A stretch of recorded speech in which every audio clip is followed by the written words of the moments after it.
ஏன் கத்துற? கத்துவிடமா, தொண்டை இருமல் வருமா, தொண்டை காஞ்சி போயிடும்.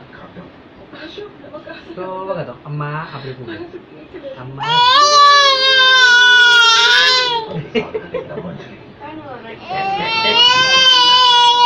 சரி, கொஞ்சம் தண்ணி குடிச்சு கத்து.